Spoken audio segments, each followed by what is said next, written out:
Counter-Strike has always been one of those games that just stayed with me. I played it a lot growing up, mostly normal matches, bomb defusal, hostage maps, sometimes just messing around. It wasn't really about progression or story, it was all about repetition. You learn the maps without thinking about it, you know where to aim before you even see someone. And that's kind of what Counter-Strike always was to me, not a game you experience once, but a game you slowly absorb. Counter-Strike doesn't really change. The rules are simple, the weapons are familiar, and the game doesn't care who you are. You're not a hero, you're not special, you're just another player following the same rules as everyone else. And somehow that's what makes it work. Skill matters more than spectacle, and knowledge matters more than story. But Counter-Strike was never locked into one thing. Mods changed it, servers changed it, people bent it into whatever they wanted. So at some point I started wondering, does Counter-Strike itself ever try to be something else? Does it have a single player side? Something with structure, something with missions? Then that's how I ended up finding about Counter-Strike Condition Zero deleted scenes.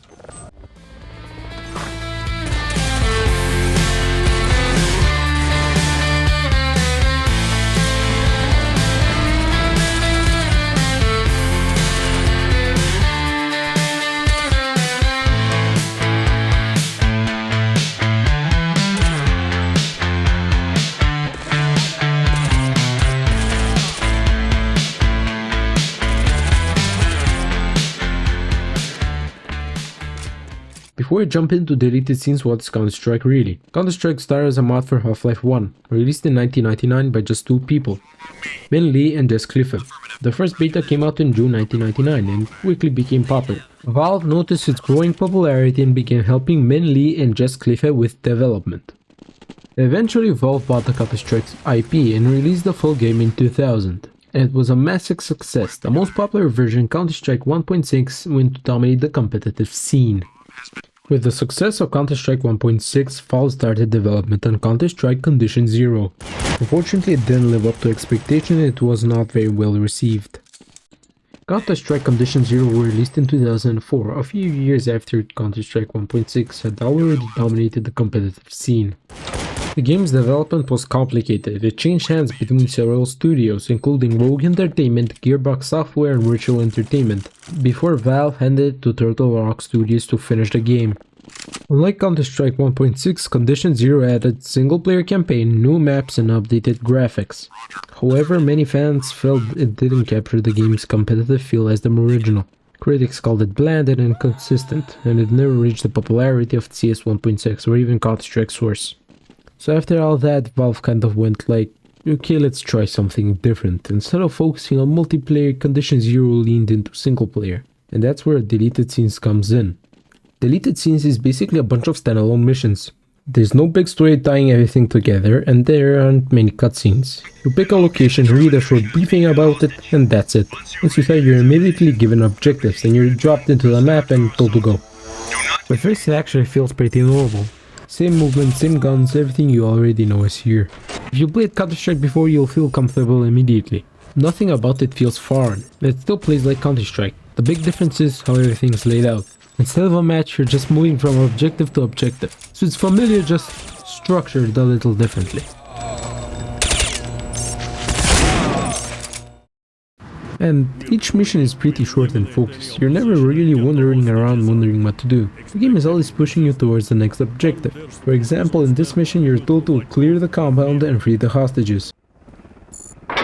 And most missions are just like, clear this area, move to the next spot, finish the objective and keep going. It's very straightforward. There's always something on screen telling you where to go next, and if you forgot you can press tab and the game reminds you. But the pacing stays fast and you're really just standing around. It feels more like a sequence of challenges than a traditional match. It keeps things moving even if the mission itself is pretty simple. I'll take care of the civilian.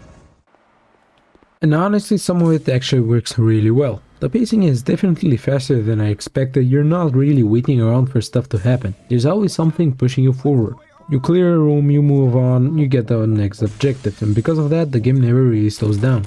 You're almost always doing something. There's no long downtime, no standing around wondering where everyone is, and for a single player Counter-Strike, the experience that actually works. It's simple but it's effective. You jump in, you play, you finish the mission. No overcomplicated systems, no weird side stuff. Just straight up Counter-Strike gameplay, but structured.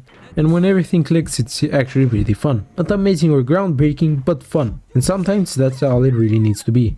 I mean, don't get me wrong, every mission is different in its own way. As I said before, some of the missions you're risking hostages, or another you're risking a downed American sniper in Afghanistan. And in one you're infiltrating a cult in Japan. Every mission is different, but it's structured quite the same, so you can immediately notice it's Counter-Strike.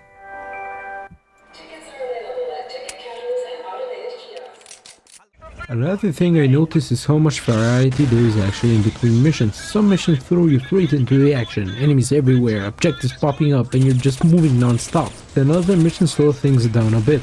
You're moving more carefully, checking corners, clearing areas one by one, so the pacing keeps changing. It's not just the same thing over and over again. You might rush through one mission in a few minutes, and then the next one you have to take your time a little more. Different locations help with that too. Some maps feel tight and enclosed. Others are more open and let you move around more. And because the missions are short, it never really drags. If you don't love one mission, you're already on to the next one pretty fast. That constant change is what keeps deleted scenes feeling fresh. Even when the objectives are simple, the experience doesn't feel repetitive. But that's kind of what makes deleted scenes interesting.